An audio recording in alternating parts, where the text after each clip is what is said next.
ಇನ್ನು ಹಾಸನ ಜಿಲ್ಲೆಯ ಮಲೆನಾಡು ಪ್ರದೇಶ ಕೂಡ ಏನು ಕಡಿಮೆ ಇಲ್ಲ, ವ್ಯಾಪಕವಾದ ಮಳೆ ಆಗ್ತಾ ಇದೆ.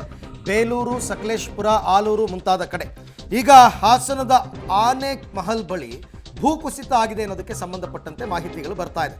ನಿರಂತರ ಮಳೆಯಿಂದ ಕುಸಿಯುತ್ತಲೇ ಇದೆ ಭೂಮಿ. ರಾಷ್ಟ್ರೀಯ ಹೆದ್ದಾರಿ 75 ಬೆಂಗಳೂರು ಮಂಗಳೂರು ಸಂಪರ್ಕ ಕಲ್ಪಿಸುವ ಹೆದ್ದಾರಿ ಅದು. ಅಲ್ಲಿ ರಸ್ತೆಗೆ ಮಣ್ಣು ಕುಸಿತಾ ಇದೆ.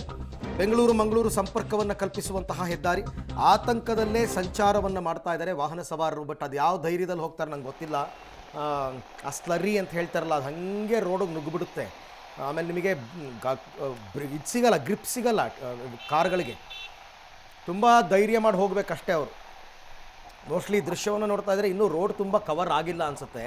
ರೋಡೆಲ್ಲ ಕವರ್ ಆಗಿಬಿಟ್ರೆ ತುಂಬ ಕಷ್ಟ. ಕೆಲವು ವೆಹಿಕಲ್ಸು ಅಲ್ಲಲ್ಲೇ ಕೆಟ್ಟು ನಿಲ್ಲುವಂತಹ ಸ್ಥಿತಿ ಕೂಡ ಇರುತ್ತೆ.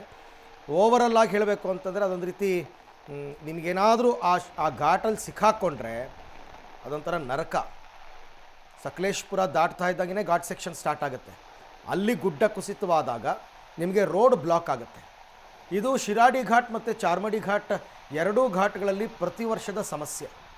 ಇದಕ್ಕೊಂದು ಶಾಶ್ವತ ಪರಿಹಾರ ಕಲ್ಪಿಸ್ತೀವಿ ಅಂತಂದ್ಬಿಟ್ಟು ಏನೆಲ್ಲ ಪ್ರಯತ್ನಗಳಾಗ್ತಾ ಇದೆ, ಬಟ್ ಆಗಿಲ್ಲ. ಆ ರೋಡನ್ನೇ ಸುಸ್ಥಿತಿಯಲ್ಲಿ ಇಟ್ಕೊಳ್ಳೋದಕ್ಕೆ ಅವ್ರ ಕೈಲಿ ಸಾಧ್ಯವಾಗ್ತಾ ಇಲ್ಲ. ಈ ಬಗ್ಗೆ ಮತ್ತಷ್ಟು ಮಾಹಿತಿ ನಮ್ಮ ಕೊಲೀಗ್ ಶಶಿಧರ್ ಅವರಿಂದ ಪಡ್ಕೊಳ್ಳೋಣ. ಶಶಿಧರ್, ತುಂಬ ಅಪಾಯದ ಮುನ್ಸೂಚನೆಗಳು ಕಂಡು ಬರ್ತಾ ಇದೆ ದೃಶ್ಯವನ್ನು ನೋಡ್ತಾ ಇದ್ರೆ.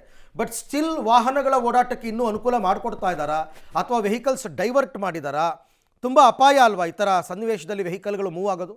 ಅರವಿಂದ್, ನಿಜಕ್ಕೂ ಕಳೆದ 2-3 ದಿನಗಳಿಂದ ಹಾಸನ ಜಿಲ್ಲೆಯಲ್ಲಿ ಧಾರಾಕಾರವಾಗಿ ಮಳೆ ಆಗ್ತಿದೆ. ಅದರಲ್ಲೂ ಮಲೆನಾಡು ಭಾಗದಲ್ಲಿ ಎಡೆಬಿಡದೆ ನಿರಂತರವಾಗಿ ಮಳೆ ಆಗ್ತಾಯಿದೆ. ಈ ಮಳೆಯಿಂದಾಗಿ ಶಿರಾಡಿ ಘಾಟ್ ರಸ್ತೆಯಲ್ಲಿ ಪದೇ ಪದೇ ಭೂಕುಸಿತವಾಗ್ತಾ ಇರೋದು. ಅದರಲ್ಲೂ ಆನೆ ಮಹಲ್ ಬಳಿ ಏನಿದೆ, ಇಲ್ಲಿ ಸುಮಾರು 100 ಅಡಿಗಳಷ್ಟು ಅವೈಜ್ಞಾನಿಕವಾಗಿ ರಸ್ತೆ ಅಗಲೀಕರಣಕ್ಕಾಗಿ ಭೂಮಿಯನ್ನು ಬಗೆಯಲಾಗಿದೆ. ಹಾಗಾಗಿ ಹೆಚ್ಚಿನ ಪ್ರಮಾಣದಲ್ಲಿ ಮಳೆ ಬರ್ತಾಯಿದ್ರಿಂದ ಮೇಲಿನಿಂದ ಮಣ್ಣು ಕುಸಿದು ಬರ್ತಾ ಇದೆ. ಮಣ್ಣಿನ ಜೊತೆಗೆ ಮೇಲಿದ್ದಂಥ ಕೆಲವು ಮನೆಗಳನ್ನು ತೆರವು ಮಾಡಿದ್ರು. ಅದನ್ನು ಸಹ ಬೇರೆಡೆಗೆ ವಿಲೇವಾರಿ ಮಾಡಿರಲಿಲ್ಲ. ಆ ಕಾಂಪೌಂಡ್ ಗೋಡೆಗಳಿರ್ಬೋದು, ಸಿಮೆಂಟ್ ಇಟ್ಟಿಗೆಗಳು ಸಹ ಅವು ಸಹ ನೆಲಕ್ಕೆ ಉರುಳಿ ಬರ್ತಾ ಇದೆ. ಅದರ ಕೆಳಭಾಗದಲ್ಲಿ ಒಂದು ಭಾಗದ ರಸ್ತೆಯಲ್ಲಿ ದ್ವಿಮುಖವಾಗಿ ವಾಹನಗಳು ಸಂಚಾರವನ್ನು ಮಾಡ್ತಾ ಇದ್ದಾರೆ. ಏನಾದರೂ ಒಂದು ವೇಳೆ ಹೆಚ್ಚು ಕಮ್ಮಿ ಆದರೂ ಸಹ ಆ ಮೇಲಿರ್ತಕ್ಕಂತಹ ಸಿಮೆಂಟ್ ಇಟ್ಟಿಗೆಗಳಿರ್ಬೋದು, ಸಿಮೆಂಟ್ ಗೋಡೆಗಳಿರ್ಬೋದು, ಮಣ್ಣು ಮರಗಿಡಗಳು ಎಲ್ಲವೂ ಸಹ ವಾಹನಗಳ ಮೇಲೆ ಬಿದ್ದು ಅಪಾಯ ಆಗುವಂಥ ಒಂದು ಸಂಭವವಿದೆ. ಆದರೂ ಸಹ ಇದುವರೆಗೂ ಅಧಿಕಾರಿಗಳಿಗೆ ಭೇಟಿಯನ್ನು ನೀಡಿ ಪರಿಶೀಲನೆಯನ್ನು ನಡೆಸಿದರೆ ಹೊರತು ಯಾವುದೇ ಕ್ರಮಕ್ಕೆ ಮುಂದಾಗಿಲ್ಲ. ಒಂದು ವೇಳೆ ಮಣ್ಣನ್ನು ತೆರವು ಮಾಡಿದರೆ ಮೇಲಿನಿಂದ ಮತ್ತಷ್ಟು ಮಣ್ಣು ಬೀಳುವ ಸಾಧ್ಯತೆ ಇದೆ. ಹಾಗಾಗಿ ರಸ್ತೆಯನ್ನು ಬಂದ್ ಮಾಡಿ ಬೇರೆ ಕಡೆ ವಾಹನಗಳನ್ನು ಡೈವರ್ಟ್ ಮಾಡಿ ಅಲ್ಲಿ ದುರಸ್ತಿ ಕಾರ್ಯವನ್ನು ಮಾಡಬೇಕಾಗುತ್ತೆ. ಅಲ್ಲದೆ ನಿರಂತರವಾಗಿ ಮಳೆ ಆಗ್ತಿರುವ ಹಿನ್ನೆಲೆಯಲ್ಲಿ ದುರಸ್ತಿ ಕಾರ್ಯಕ್ಕೂ ಅಡ್ಡಿ ಆಗ್ತಾ ಇದೆ. ಏನು ಶಿರಾಡಿ ಘಾಟ್ ರಸ್ತೆಯಲ್ಲಿ ಬೆಂಗಳೂರು ಮಂಗಳೂರಿಗೆ ಪ್ರತಿನಿತ್ಯ ಸಾವಿರಾರು ವಾಹನಗಳು ಓಟವನ್ನು ನಡೆಸ್ತವೆ. ಹಾಗಾಗಿ ರಸ್ತೆಯಲ್ಲಿ ಹೆಚ್ಚಿನ ಪ್ರಮಾಣದಲ್ಲಿ ವಾಹನಗಳು ಓಡಾಡೋದ್ರಿಂದ ದುರಸ್ತಿ ಕಾರ್ಯವೂ ಸಹ ವಿಳಂಬವಾಗ್ತಿದೆ.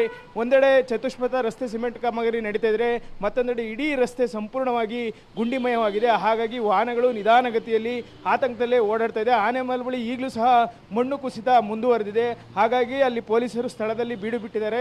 ಬ್ಯಾರಿಕೇಡ್ಗಳನ್ನು ಹಾಕಿ ಬರ್ತಕ್ಕಂತಹ ವಾಹನಗಳೇನಿದೆ ಅವರೆಲ್ಲರಿಗೂ ನಿಧಾನವಾಗಿ ಎಚ್ಚರಿಕೆಯಿಂದ ಚಲಿಸಿ ಅಂತ ಹೇಳಿ ಈಗ ಸೂಚನೆಯನ್ನು ಕೊಡ್ತಾ ಇದ್ದಾರೆ. ಈಗಲೂ ಸಹ ಧಾರಾಕಾರವಾಗಿ ಮಳೆ ಆಗ್ತಾ ಇದೆ.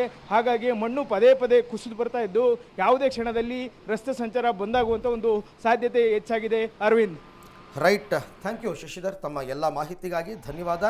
ಹಾಸನ ಜಿಲ್ಲೆಯ ಸಕಲೇಶಪುರ, ಆಲೂರು, ಬೇಲೂರು ಭಾಗದಲ್ಲಿ ಅಂದರೆ ಮಲೆನಾಡು ಪ್ರಾಂತ್ಯದಲ್ಲಿ ಭಾರೀ ಮಳೆ.